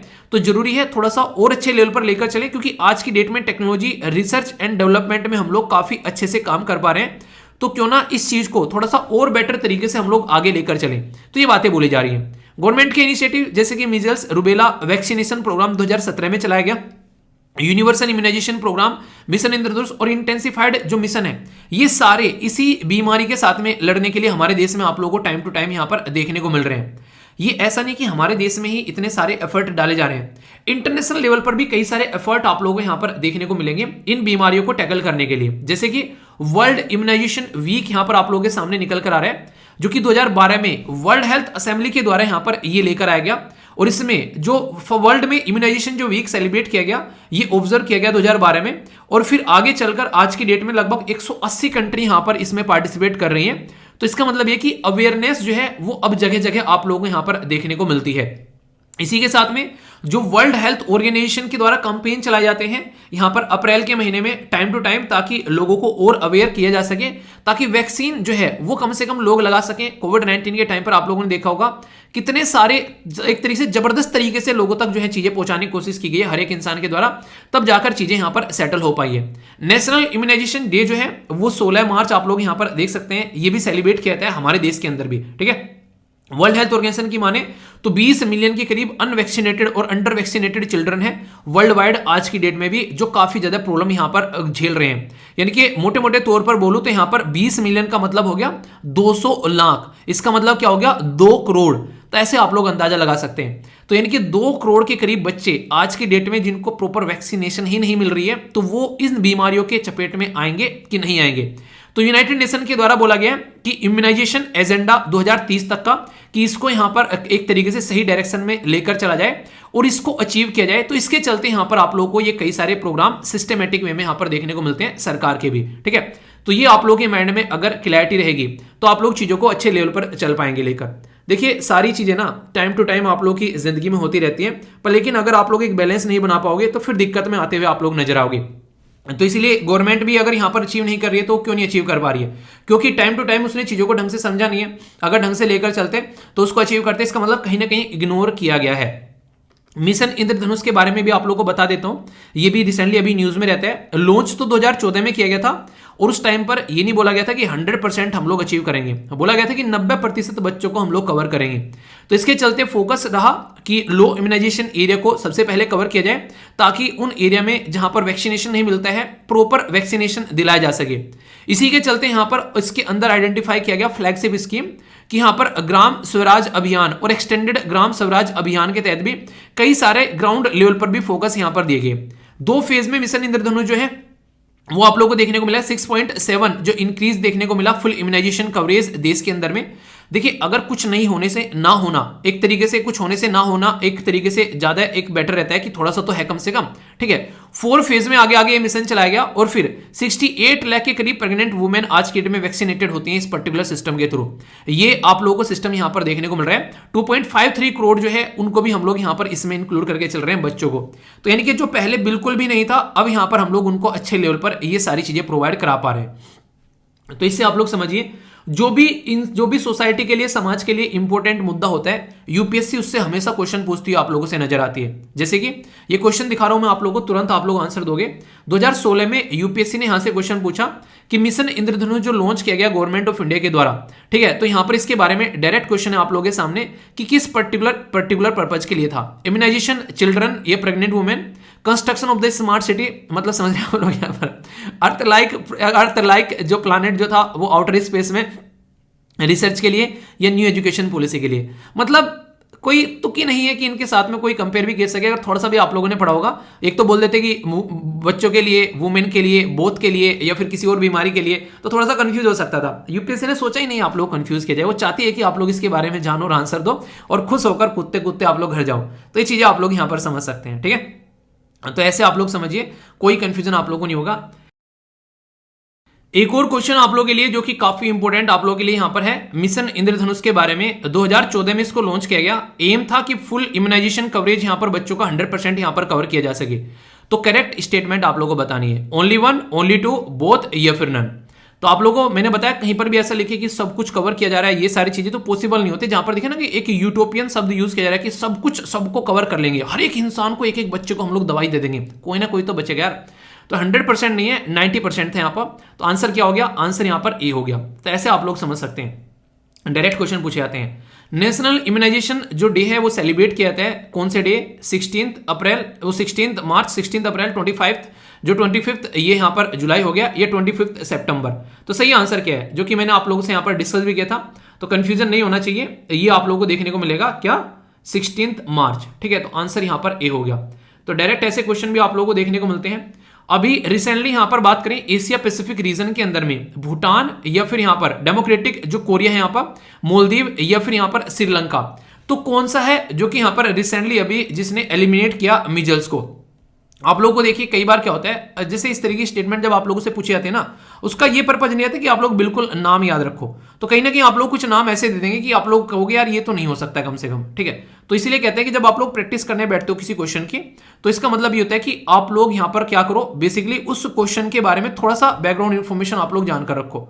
तो ये चीजें आप लोग यहां पर समझ सकते हैं, तो इसीलिए कहते हैं थोड़ा सा इसको समझो। ठीक है, एक बच्चा एक दिन पूछा सर डीपीआर क्या है यहां पर, तो इसको बोलते हैं डेमोक्रेटिक पीपल्स रिपब्लिक कोरिया, या डेमोक्रेटिक कोरिया भी आप लोग यहां पर इसको बोल सकते हो। तो ये शब्द यूज किया जाता है साउथ कोरिया के लिए, क्योंकि नॉर्थ कोरिया तो पता है कौन है आप लोगों को आपका दोस्त है वहां पर किम जोंग उन। तो 1 2 3 सही है, 2 3 4 सही है, 1 3 4 सही है, फिर ऑल ऑफ द अबोव सही है। तो सही आंसर क्या है यहाँ पर? तो सारी की सारी स्टेटमेंट करेक्ट है यहाँ पर, तो डी आंसर बिल्कुल सही देखने को मिलेगा। ये सारी की सारी कंट्री आप लोगों के सामने यहाँ पर। ठीक है, कंफ्यूजन नहीं होना चाहिए यहाँ पर। तो आप लोगों से डायरेक्ट क्वेश्चन एग्जाम में बन जाते हैं इस तरीके से। एक क्वेश्चन आप लोगों के सामने है कि यूनिवर्सल हेल्थ कवरेज के बारे में बात की जा रही है कि 3 की कंपोनेंट है कि यहां पर क्वालिटी, एक तरीके से एक्सेस, क्वालिटी और फाइनेंशियल प्रोटेक्शन। तो इसके ऊपर कमेंट करना है यहां पर कि क्या ये सही है। यूनिवर्सल हेल्थ कवरेज के बारे में हल्का सा कम से कम आप लोग कुछ लिखने का ट्राई करना, क्योंकि बहुत ज्यादा न्यूज में रहता है जब हेल्थ के बारे में हम लोग बात करते हैं तो डायरेक्ट क्वेश्चन आप लोगों से पूछ लिया जाता है। अच्छा, एक क्वेश्चन आप लोग का रह गया यहाँ पर, यूपीएससी भी आप लोगों के साथ में खेलती है, जैसा मैंने बोला था ना उस तरीके से। जैसे एडिनो वायरस के बारे में बोला गया है कि सिंगल स्टैंडर्ड डीएनए जीनोमिक है, जबकि रेट्रो वायरस जो है वो डबल स्टैंडर्ड डीएनए जीनोमिक है। ठीक है, कॉमन कोल्ड जो होता है वो बेसिकली आप लोगों को देखने को मिलता है वो एडिनो वायरस की वजह से होता है। ठंड नहीं लग गई, किसी को बोलता है ठंड लग गई तो बोलना एडिनो वायरस लग गया आप लोगों को। ठीक है, और एड्स जो होता है वो रेट्रो वायरस की वजह से होता है। तो यहां पर कौन सी स्टेटमेंट करेक्ट है? ओनली 1, ओनली 2, बोथ या फिर नन। 2021 में ताजा क्वेश्चन आप लोगों से पूछा गया। तो याद रखिएगा जहां पर ऐसी बातें हो ना, यहां पर ये सिंगल है ये डबल है, तो अक्सर यूपीएससी उनको अपोजिट कर देती है। तो यहां पर भी ऐसे ही किया गया।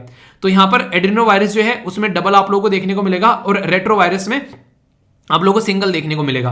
तो ये स्टेटमेंट इनकरेक्ट हो गई। बाकी कॉमन कोल्ड जो रहता है वो एडिनो वायरस की वजह से रहता है और एड्स जो रहता है वो रेट्रो वायरस की वजह से रहता है। तो ये डायरेक्ट भी वनडे टाइप एग्जाम में क्वेश्चन बन जाएंगे कि कॉमन कोल्ड किसकी वजह से होता है, एड्स किसकी वजह से होता है, किसमें डबल किसमें सिंगल होता है। ठीक है, तो ये भी डबल और सिंगल खेल रहे हैं। ठीक है, तो आंसर क्या हो गया? आंसर यहां पर बी हो गया। तो इस तरीके से आप लोग समझ सकते हैं, चीजों को अच्छे से तैयार करो, माइंड में कंफ्यूजन नहीं रहेगा। तो हो गया ना पूरा का पूरा टॉपिक तैयार। गवर्नमेंट के इनिशिएटिव बता दिए क्या क्या दिक्कत है, मीजल्स और रूबेला के बारे में, हमारे देश में क्या क्या चीजें चल रही हैं, इंटरनेशनल लेवल पर दोनों के बीच में हल्का सा जो डिफरेंस है। एक क्वेश्चन आप लोगों के प्रैक्टिस के भी हो गए और इसी के साथ में आंसर राइटिंग भी आप लोगों के सामने है। ठीक है, तो अच्छे से तैयारी करोगे तो एग्जाम में कंफर्टेबल फील करोगे, यानी कि बस ऊपर ऊपर से पढ़कर निकल गए, सब कुछ पढ़ लिया और आता कुछ नहीं जाता। नहीं, आता ना जाता चुनाव चिन्ह छाता, वो नहीं होना चाहिए। सब कुछ है आता और नहीं कहते पेपर को फोड़ के आता। ठीक है, मतलब पेपर को फोड़ के आएंगे, तो उस तरीके से बोल सकते हैं। तो आंसर राइटिंग भी एटलीस्ट एक क्वेश्चन आप लोग जरूर लिखा करिए। ठीक है दोस्तों, आप लोगों के सामने यहाँ पर कौन बनेगा छोटू करोड़पति आप लोगों को देखने को मिलता है। इसमें क्वेश्चन से आप लोगों को जो यहाँ पर अटेम्प्ट करने हैं, एक एक कर आप लोगों के सामने है, इनका आंसर आप लोगों को देना है। बात की जा रही है कि विच यूनियन मिनिस्ट्री के लॉन्च किया गया है, मिनिस्ट्री के द्वारा मेरी लाइफ मेरा स्वच्छ। ठीक है, तो मेरी लाइफ यहाँ पर मेरा स्वच्छ शहर, ये किसके द्वारा लॉन्च किया गया है ये आप लोगों को बताना है। पहली स्टेटमेंट में बोला गया कि ministry of environment, forest and climate change. दूसरा बोला गया मिनिस्ट्री ऑफ होम अफेयर। तीसरा बोला गया मिनिस्ट्री ऑफ टूरिज्म और चौथा बोला गया ministry of housing and urban affair. तो मेरी लाइफ मेरा स्वच्छ शहर ये कैंपेन है, यानी कि एक तरीके से कहते हैं मेरी जिंदगी यार मेरा शहर। अपना शहर बहुत पसंद होता है लोगों को, या फिर गांव जहां पर भी रहते हैं, ये आप लोगों ने अक्सर देखा होगा। नेक्स्ट बात की जा रही है यहाँ पर किसके बारे में, ये बात की जा रही है Amy Pope, first women director general बनी है इंटरनेशनल ऑर्गेनाइजेशन फॉर माइग्रेशन की। तो यहाँ पर ये कौन सी कंट्री से है, यूनाइटेड स्टेट या मैक्सिको या अर्जेंटीना या फिर कनाडा। जब किसी पर्टिकुलर ऑर्गेनाइजेशन की कोई महिला हेड बनती है, तो ऐसा क्वेश्चन अक्सर आप लोगों ने देखा होगा। जब WTO की चेयरमैन बनी थी एक वुमेन फर्स्ट टाइम, ठीक है, अफ्रीकन वुमेन, उनका नाम बताइए। हर एक स्टेट पीसीएस हर एक एग्जाम के अंदर में उनका नाम पूछा गया किसी न किसी रीजन से घुमा कर, तो ये इंपॉर्टेंस हो जाती है इसकी। ठीक है, कौन सा इंस्टीट्यूशन है जिसके द्वारा रिलीज किया गया यहाँ पर, world economic situation and prospect report, UN, WEF, WTO या IMF। सही आंसर क्या है ये आप लोगों को यहाँ पर बताना है। नेक्स्ट क्वेश्चन है कि कौन से स्टेट के द्वारा होस्ट किया गया यहाँ पर ज्वाइंट फ्लड रिलीफ एक्सरसाइज जिसका नाम था जल राहत। देखिए काफी ज्यादा एक्सरसाइज आप लोगों को देखने को मिलती है खासकर डिजास्टर से रिलेटेड यहाँ पर। तो डिजास्टर मैनेजमेंट के बारे में कुछ लिखने के लिए आए तो भी आप लोग इसको याद रख सकते हैं। तो ज्वाइंट फ्लड रिलीफ एक्सरसाइज है जल राहत, जिसका बिहार के अंदर, उड़ीसा के अंदर, आसाम के अंदर और वेस्ट बंगाल के अंदर। तो ये काफी इंपॉर्टेंट है, ठीक है। एक सीसेट का क्वेश्चन है, आप लोग इसको अटेम्प्ट करो, इसका आंसर फिर आप लोगों को बताया जाएगा, तब तक आप लोग इसको अटेम्प्ट करिए अच्छे से, ठीक है। तब तक आप लोगों के सामने क्या है यहाँ पर, ये है बेसिकली होकेरा जो वेटलैंड है उसके बारे में हम लोग बात करते हैं। होकेरा वेटलैंड आप लोगों को यहाँ पर एग्जैक्ट देखने को मिल रहा है आप लोगों के सामने जम्मू एंड कश्मीर में। श्रीनगर जो कि कैपिटल है उससे लगभग आप लोगों को यहाँ पर ये 10 किलोमीटर की डिस्टेंस पर यहाँ पर देखने को मिलता है। इसके साथ में कनेक्टेड जो बेसिकली रिवर है तो झेलम बेसिन आप लोग यहाँ पर याद रखते हैं, क्योंकि ये अक्सर आप लोगों से पूछे आते हैं। 2005 में ये इसको एज ए डेजिग्नेटेड किया गया यहाँ पर, ठीक है। यहाँ पर इसी के साथ में बहुत सारी और चीज़ें, जैसे ना आप लोग बोलते हैं कि फिशरी वगैरह, ब्रीडिंग सेंटर, ये सारी चीज़ें, बर्ड्स वगैरह देखने को मिलती हैं। और बाकी कई सारी आप लोग यहाँ पर जिस तरीके से वेटलैंड के अंदर और भी कई सारी चीज़ें पाई जाती हैं, तो ये याद रखने की जरूरत नहीं है, पर हाँ लोकेशन वगैरह आप लोगों से पूछ ली जाती है, ठीक है।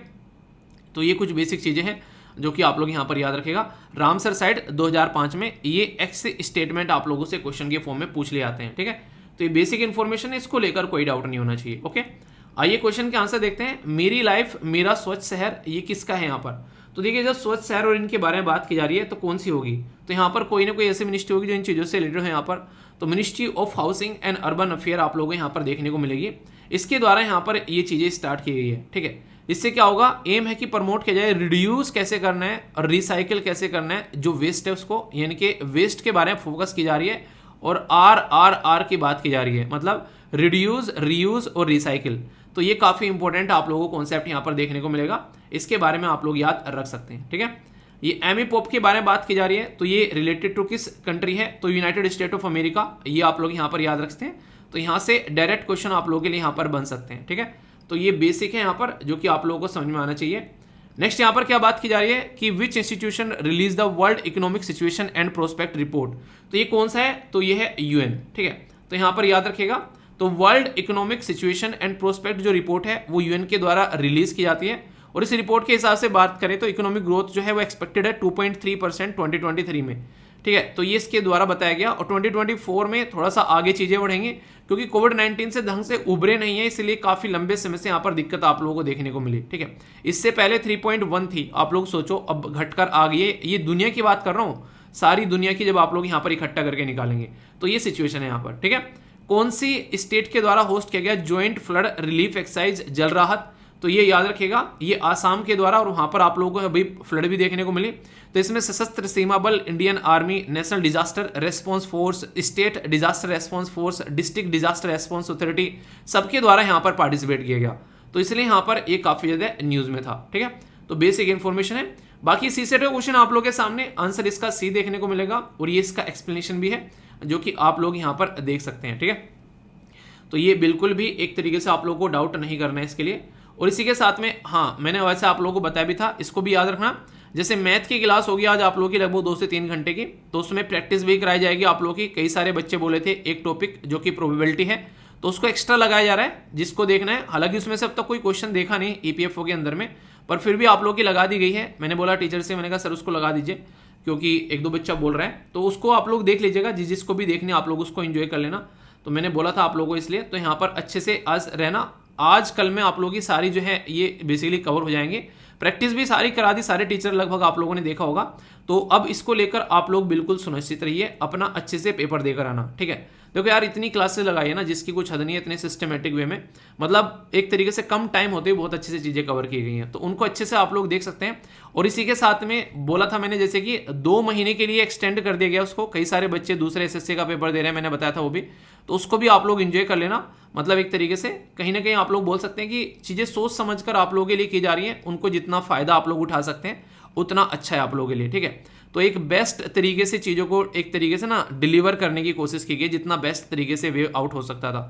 तो आप लोग उनको अच्छे से एंजॉय कीजिए। और जितना अच्छा रेस्पॉन्स आप लोगों का आया है इस चीज़ को लेकर, मतलब थैंक्स यार। मतलब ये भी जो नेक्स्ट जो बैच आया उसमें भी आप लोगों ने काफ़ी अच्छे से भर भर कर प्यार दिया है अपना। तो वो अच्छा लगता है इस तरीके से कि आप लोग उस चीज़ पर ट्रस्ट कर रहे हैं। और ट्रस्ट की बात तो यही आती है निकल कर कि एक इंसान कहीं से एक बार कुछ चीज़ सर्विस लेता है और फिर से वहाँ पर आता है, वो काफ़ी मतलब एक तरीके से अप्रिशिएट करने वाली होती है कि हाँ यहाँ पर चीज़ें एक ठीक तरीके से प्रोवाइड कराई जा रही हैं, तो वो एक तरीके से दिल खुश करने वाली चीज़ होती है। सारे टीचर खूब मेहनत करते हैं यार, आप लोगों ने देखा होगा, ठीक है। तो उससे एक तरीके से अच्छा लगता है कि हाँ मतलब एक अच्छी टीम बन गई है और सारी चीज़ें एक सिस्टमेटिक वे में चल रही है। तो इन्जॉय करते रहो, आगे बढ़ते रहो। बाकी यूट्यूब पे भी बहुत सारी चीज़ें देखने को मिलेगी, 8-10 दिन का टाइम और दे दो बस, ठीक है ना। उसके बाद में सारी चीज़ें सिस्टमेटिक वे में आप लोगों को नजर आएगी। आइए अब आप लोगों को अंग्रेज बनाते हैं, कुछ नए शब्द सिखाते हैं। अंग्रेज मत बनो, इंडियन ही रहो, ठीक है ना। शब्द सीख लो बस। पहला शब्द है यहाँ पर, ये है चार्लेटन। ये एनडीए, सीडीएस, एसएससी, बैंकिंग और अगर अच्छा आंसर लिखना चाहते हैं यूपीएससी, स्टेट पीसीएस में तो काम आता है। चार्लेटन होता है धोखेबाज, एक ऐसा पर्सन जो कि धोखा दे। ऐसे इंसान से दूर रहना, हमेशा आपकी नहीं आस्तीन का सांप देखने को मिलेगा और कोई ना कोई जिंदगी में ऐसा जरूर होता है, ठीक है। तो आप लोग समझ जाना, जो बहुत ही मीठा रहे और आप नहीं किसी की बुराई करे आप लोगों के सामने, इसका मतलब है आपकी बुराई करेगा किसी के सामने, ठीक है। चार्लेटन है यहाँ पर प्रोफेशनल मास्टर, ये आप लोग बोल सकते हैं एक तरीके से अगर पॉजिटिव वे में दूसरी साइड में जाओगे तो, ठीक है। एवर्स है यहाँ पर विरुद्ध, यानी कि एक तरीके से आप लोग बोल सकते हैं एक तरीके से ना थोड़ा सा अपोजिट, अगेंस्ट आप लोग बोल सकते हैं, ठीक है। तो ये आप लोगों को देखना है इस चीज के विरुद्ध है, तो एक तरीके डिसलाइक करना कि हाँ बिल्कुल पसंद नहीं है। अक्सर आप लोगों ने देखा होगा कई सारे लोग जो है अपनी एक पर्टिकुलर चीजों को पसंद करते हैं और नापसंद करते हैं। अगर कुछ दूसरी चीज होती है तो उसके बिल्कुल अपोजिट चले जाते हैं, नहीं भाई सब कुछ ही हो जाए, ये नहीं होना है, ठीक है, वो वाली बात है। नेक्स्ट यहाँ पर कॉमिटी, ये बेसिकली कॉमिट बोलेंगे बेसिकली एक तरीके से देखा जाए तो, मतलब एक सेकेंड, मतलब इसका मतलब है शिष्टाचार एक तरीके से, एक विनर्म आदमी, बहुत ही एक अच्छे स्वभाव वाला आदमी। जैसे कोई घर पर आता है ना, आप लोग जिस तरीके से अच्छे स्वभाव के बन जाते हो, है कि नहीं, तो वही वाली बातें यहाँ पर बोली गई। यहाँ नेक्स्ट बोला गया यहाँ पर, ये है एक्रिएशन, ये होता है एक साथ में वृद्धि करना, आगे बढ़ना, बूस्ट हो जाना, कुछ चीज में ग्रोथ आ जाना, इंक्रीज हो जाना बहुत ही शानदार तरीके से, ठीक है। यानी एक तो बढ़ी रहे थे, एडिशनल लेयर आ गई एक और, तो ये वाली चीज देखने को मिलेगी। जिंदगी मस्त चल रही है, ठीक है। यानी कि एक तो पहले से ही सिलेक्शन हो रखा था भाई साहब, और भी अच्छी अच्छी चीजें हो रही हैं जिंदगी में, मतलब मजा आ रहा है जिंदगी जीने में, वो वाली चीजें होती हैं। नेक्स्ट यहाँ पर हॉरेंडस, ये होता है खराब, कई बार सुना होगा यार हॉरेंडस सिचुएशन हो गई वहां पर, ठीक है। तो एक तरीके से अनप्लीजेंट, काफी बेकार वाली सिचुएशन हो जाना, ये आप लोग यहाँ पर देख सकते हैं। तो काफी खतरनाक चीज यहाँ पर हो जाती है, जो कि एक माहौल भी बहुत ही बेकार सा एक बुरा क्रिएट कर देती है। तो बहुत ही बेसिक सी चीज है, कोई भी डाउट आप लोगों को नहीं होना चाहिए, कोई भी डाउट होगा तो इसका बेसिकली क्लियर कर कर आप लोगों को बढ़ना है। और फिर से यार वही बात बोलूंगा, देखो हर एक बच्चा जो है आज के डेट में अगर अपनी जिंदगी संवार पा रहा है तो वो इसलिए संवार पा रहा है क्योंकि अपनी जिंदगी को डिसिप्लिन में लेकर चल रहा है। आपको भी अपनी जिंदगी जो है वो डिसिप्लिन में रखनी चाहिए। डिसिप्लिन जब जब टूटता है तब तब जो है बहुत सारी चीजें बेकार हो जाती है, मैंने अपनी जिंदगी में देखा है काफी अच्छे से। और डिसिप्लिन तब टूटता है जब आप लोग जिस काम को कर रहे हो उससे हटकर कोई काम आता है तो आप लोगों को पता होना चाहिए उसको कैसे मैनेज करना है, ठीक है। कोई भी काम अगर करना है तो करना है, भले ही थोड़ा बहुत ऊपर नीचे हो जाए, पर लेकिन उस चीज को कंप्लीट जरूर करना है, ये बात हमेशा ध्यान रखेगा। छोड़ना नहीं है, जो एक बार स्टार्ट कर दिया है तो उस पर लगे रहना है। अगर ये सिचुएशन आप लोगों ने माइंड में एक बार क्रिएट कर ली तो जिंदगी को एंजॉय करोगे। तो बेसिक इन्फॉर्मेशन थी, कोई डाउट हो तो बताना। इसी के साथ में नेक्स्ट लेक्चर में मिलता हूं। और हाँ, एप्लीकेशन पर सारी चीजें जो है सिस्टमेटिक वे में आप लोगों को देखने को मिल रही हैं, उनको बेसिकली फीडबैक जरूर दे दिया करो, या फिर यहाँ पर लेक्चर में कुछ देखने को मिलता है फीडबैक दे दिया करो। आपका फीडबैक जो रहता है वो काफी इंपॉर्टेंट रहता है, उसी से चीजें इंप्रूव होती हैं। 4.9 की रेटिंग चल रही है एप्लीकेशन के ऊपर, ये बहुत ही बड़ी बात है यार, ठीक है, समझ रहे हैं आप लोग, मतलब एक तरीके से। तो इसके लिए थैंक्स लॉट, और इसी तरीके से अपना प्यार बनाए रखिए, अच्छे से चीज़ों को एंजॉय करते रहिए, और जो अच्छी चीज़ें लगती हैं वो शेयर करा करो। ये नहीं कि इसी चैनल की, जिस भी चैनल की आप लोगों को लगती है, क्योंकि प्यार जो है वो बांटने से बढ़ता है और अच्छी चीज़ें लोगों तक पहुंचनी चाहिए, ठीक है। तो नेक्स्ट लेक्चर मिलता हूं, तो अपना ध्यान रखिए। बड़ों को नमस्ते, छोटों को प्यार, छोटी सी लाइफ एंजॉय करार। मिलता हूं नेक्स्ट वीडियो में, तब तक के लिए जय हिंद।